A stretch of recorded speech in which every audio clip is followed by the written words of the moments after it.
ద్రోహానికి వంచనకు మారు పేరు కాంగ్రెస్ పార్టీ, కాంగ్రెస్ ప్రభుత్వం.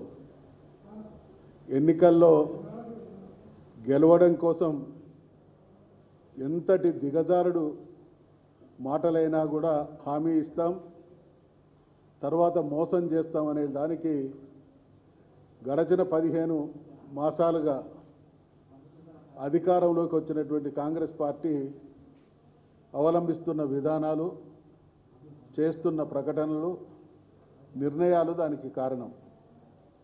కామారెడ్డి డిక్లరేషన్ పేరిట బీసీలకు వలవేసి ఓట్లు రాబట్టుకొని అధికారం చేజిక్కించుకున్న తర్వాత జరుగుతున్నటువంటి పరిణామాలను కనుక ఒక్కసారి నెమరు వేసుకుంటే 42% రిజర్వేషన్లు ముమ్మాటికి బీసీలకు అమలు చేసి తీరుతామనేటువంటి హామీ ఇవ్వడం జరిగింది. బీసీలకు సబ్ ప్లాన్ చట్టబద్ధత తీసుకొస్తామనేటువంటి హామీ ఇవ్వడం జరిగింది. 1,00,000 కోట్ల రూపాయలతో సంవత్సరానికి 20,000 కోట్ల రూపాయలు ఖర్చు చేసి బీసీలలో ఉన్నటువంటి అట్టడుగు స్థాయి వాళ్ళ నుండి అన్ని వర్గాల వారిని ఆదుకుంటాం, చాలా గొప్పగా వాళ్ళ జీవితాలలో మార్పు తీసుకొస్తామనేటువంటి హామీ ఇవ్వడం జరిగింది. అన్నీ గంగలో కలిపిన్లు.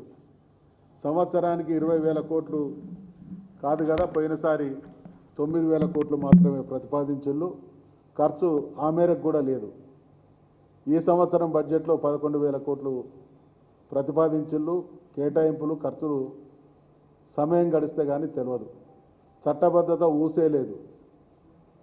కోర్టులు తెలంగాణలో ఉన్నటువంటి బీసీ కుల సంఘాలన్నీ తీవ్రమైనటువంటి ఒత్తిడి తీసుకొస్తే, కోర్టు కూడా దాని విషయంలో తప్పుపడితే బీసీ కులగణన లేదా రిజర్వేషన్ల విషయంలో ఒక అడుగు ముందుకేసి కొంత కార్యక్రమం చేసింది.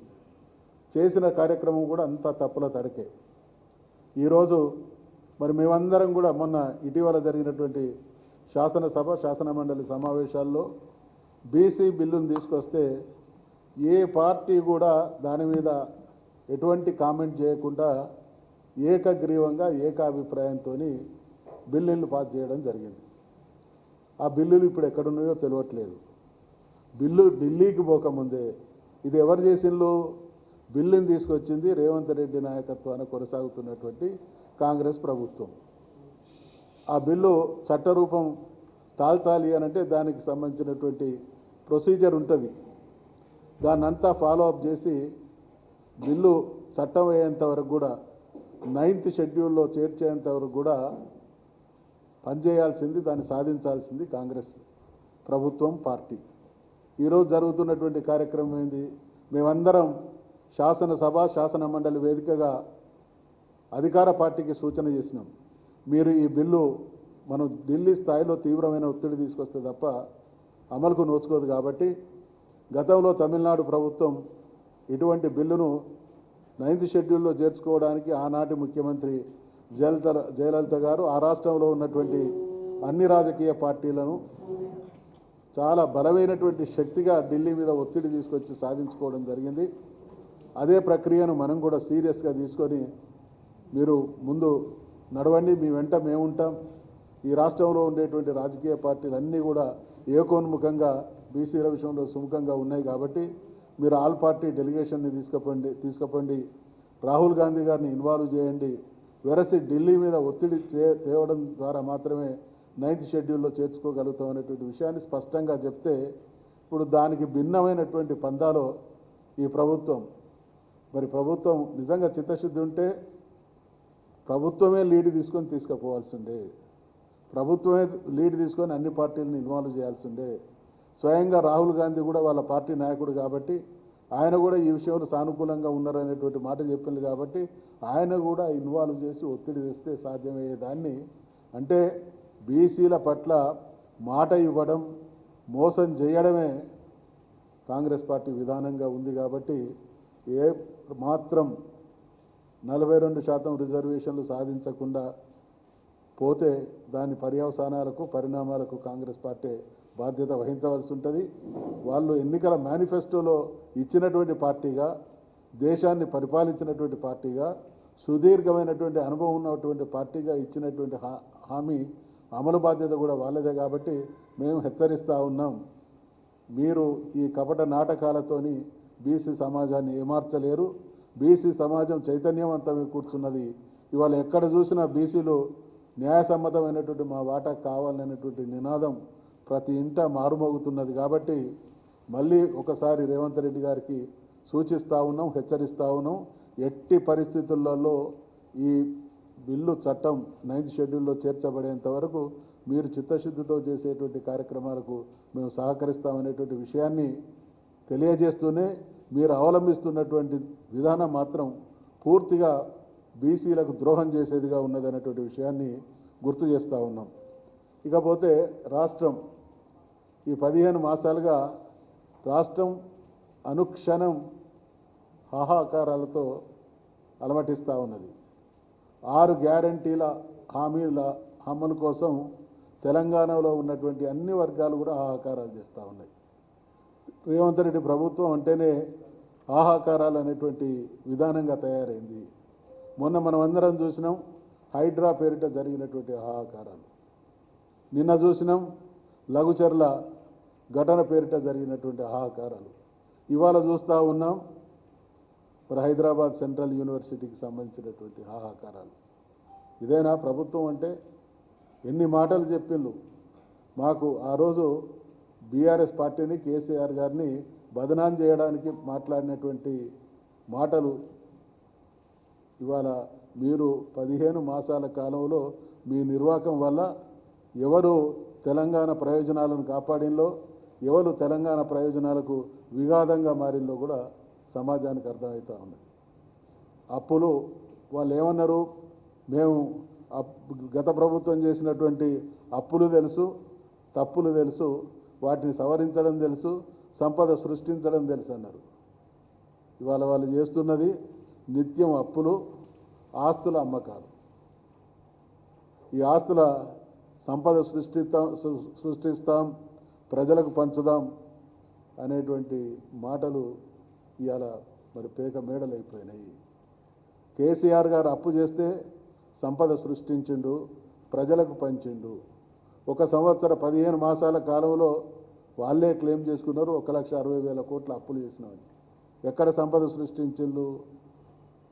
పరిపాలన చేతగాక సంపద సృష్టించే మార్గాలు దొరకబుచ్చుకొని ఆ రకంగా పనిచేసి చూయించక ఇవాళ ఆస్తులను అమ్మేటువంటి కార్యక్రమాలను దుర్మార్గానికి ఒడిగడుతూ ఉన్నారు.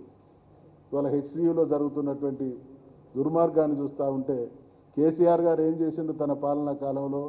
ఆయన హరితహారాన్ని అమలు చేస్తే వీళ్ళు హరిత హననం, హననం అంటే విధ్వంసం. హరితహారానికి సృష్టికర్త కేసీఆర్ గారైతే హరిత హననం ద్వారా ఇవాళ హైదరాబాద్ మహానగరానికి మనం అందరం చూస్తూ ఉన్నాం. అమెజాన్ అడవులు ప్రపంచంలో ఉన్నటువంటి ఆక్సిజన్లో 20% ఇవ్వడం ద్వారా మానవ మనుగడకు అవి ఊపిరితిత్తుల్లాగా పనిచేస్తూ ఉన్నాయి. హైదరాబాద్ మహానగరం విస్తరిస్తూ ఉన్నది. ఇక్కడ లంగ్ స్పేస్లు తక్కువ ఉన్నాయి. ఒకప్పుడు తక్కువ జనాభా ఉన్నటువంటి హైదరాబాద్ మహానగరంలోనే ఇంత పచ్చదనం ఆ రోజులలో ఉంటే ఇవాళ పెరిగిన జనాభా అవసరాల రీత్యా హైదరాబాద్ మహానగరం కూడా కొంత పర్యావరణ పరంగా ఇబ్బందులు ఎదుర్కొంటున్నటువంటి స్థితికి పోతున్నటువంటి పరిస్థితుల్లో లంగ్ స్పేస్ లాంటి హెచ్సియులో ఉన్నటువంటి 400 ఎకరాల్లో ఈ జీవ వైవిధ్యానికి, పర్యావరణానికి, పచ్చదనానికి కాపాడుకోవాల్సినటువంటి తరుణంలో విధ్వంసానికి ఒడగడుతున్నారు అనంటే వీరి విధానాలే విధ్వంసకరంగా తయారైనవి. తెలంగాణ 10 సంవత్సరాలు కొత్త రాష్ట్రం అయినప్పటికీ అన్ని రంగాల్లో ఆదర్శంగా ఉంటే హరితహారం దేశంలోనే నంబర్ 1 రాష్ట్రంగా, గ్రీనరీని పెంచినటువంటి రాష్ట్రంగా, అటవీ విస్తీర్ణాన్ని కాపాడడంతో పాటు పెంచినటువంటి రాష్ట్రంగా తెలంగాణకు అపురూపమైనటువంటి గౌరవం దక్కితే ఇవాళ హరిత హననం జరుగుతున్నటువంటి రాష్ట్రంగా దిగజార్చేటువంటి పరిస్థితి వస్తూ ఉన్నది. వీటన్నిటికీ వెరసి కాంగ్రెస్ పార్టీ, రేవంత్ రెడ్డి పాలనే కారణం. కాబట్టి మేము ప్రజల పక్షాన బీఆర్ఎస్ పార్టీకి, కేసీఆర్ నాయకత్వానికి తెలంగాణ రాష్ట్ర ప్రయోజనాలే, ఇక్కడ అధికారం ఉండడం లేకపోవడం అనేది మాకు ముఖ్యమైనటువంటి అంశం కాదు. ఆ రోజు 14 సంవత్సరాలు తెలంగాణ అనడానికి వీల్లేనటువంటి పరిస్థితుల్లో తెలంగాణ రావడం ఇష్టం లేకుండా ప్రతిఘటించినటువంటి అనేక ప్రతిఘటనలను ఎదుర్కొని కూడా తెలంగాణ రాష్ట్రాన్ని సాధించడం జరిగింది అనంటే తెలంగాణ రాష్ట్ర ప్రాంత ప్రయోజనాలే ఈ పార్టీకి ముఖ్యం కాబట్టి ఇవాళ బంగారు తెలంగాణ చేసేటువంటి క్రమంలో అనేక చర్యలు చేపట్టి ఆ దిశగా అద్భుతమైనటువంటి ఫలితాలను సాధిస్తే మళ్ళీ ఇవాళ కాంగ్రెస్ సర్వనాశనం చేసేటువంటి దుర్మార్గానికి ఒడిగడతా ఉన్నది. తెలంగాణ విషయానికి వస్తే 1956 నుండి ఈ రోజు వరకు కాంగ్రెస్ పార్టీ వైఖరి అధికారంలో ఉన్నా లేకున్నా ఈ ప్రాంత ప్రయోజనాల కోసం ఆలోచించి పరిరక్షించినటువంటి పాపాన పోయిన దాఖలాలు లేవు కాబట్టి అటువంటి చరిత్ర కాంగ్రెస్ పార్టీ సొంతం కాబట్టి మళ్ళీ అదే చరిత్రను పునరావృతం చేస్తున్నది కాబట్టి ఇవాళ హెచ్సియులో చదువుకునేటువంటి విద్యార్థుల్లో చాలామంది అదర్ దెన్ తెలుగు మన తెలుగుకు సంబంధం లేని విద్యార్థుల సంఖ్య ఎక్కువ. మరి ఎక్కడో 2-3 సంవత్సరాలు చదువుకునే విద్యార్థులు కూడా ఇది అద్భుతమైనటువంటి మా హెచ్సియు ఇక్కడ ఉండేటువంటి వాతావరణం పరిరక్షించబడాలి అనేటువంటి ఆందోళన చెందుతూ ఉంటే ఇక్కడ పుట్టి ఇక్కడ పెరిగి ఇక్కడ బతికేటువంటి మనం విధ్వంసాన్ని సృష్టించడం వాంఛనీయం కాదు. వారు సృష్టించేటువంటి విధ్వంసంలో నష్టపోయేటువంటి శక్తులందరినీ కూడా కూడగట్టి ఖచ్చితంగా తగిన గుణపాఠం చెప్తాం అనేటువంటి విషయాన్ని ఈ సందర్భంగా హెచ్చరిస్తూ